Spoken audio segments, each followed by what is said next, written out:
Is inflation truly a global phenomenon? Well, let's take a trip around the world.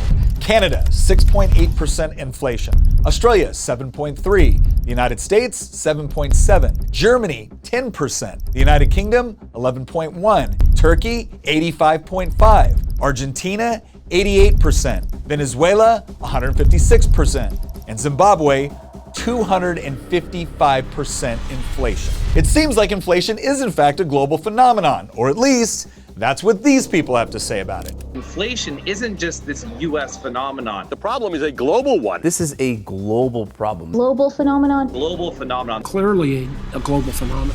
But here's the question. Is it really a global phenomenon? At first glance, it certainly seems so. I mean, consider this fact. Inflation is actually currently higher in the European Union than it is in the United States. And some countries in the EU have an inflation rate that is more than 3 times that of the official rate in America. And it isn't just the US and the EU that are currently battling the worst inflation crisis in generations.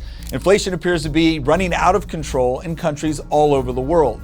So there's little debate that it's truly global. But what's actually causing the global inflation crisis isn't what most politicians and media personalities seem to be telling us. You see, the real issue with calling global inflation a phenomenon is that word suggests we don't know what's responsible for the crisis. Now, I have no doubt that many of the people who just a year ago were telling us that inflation would be transitory may not actually know what's going on. But for the rest of the world, we know exactly what triggered the highest inflation in decades. And the story is the same, no matter where on earth you look. Beginning in March 2020, more money was printed by central banks around the world than at any point in the history of civilization. In the span of just 24 months, the Bank of England printed the equivalent of 600 billion pounds. The European Central Bank printed over 4 trillion euros. And the Federal Reserve, which is responsible for the world's reserve currency, printed over $5 trillion.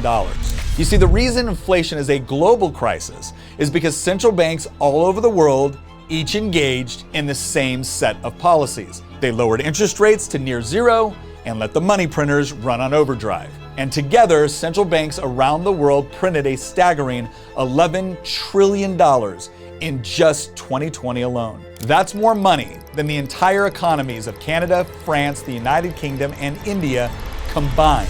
So is inflation taking place? Absolutely. Is it global?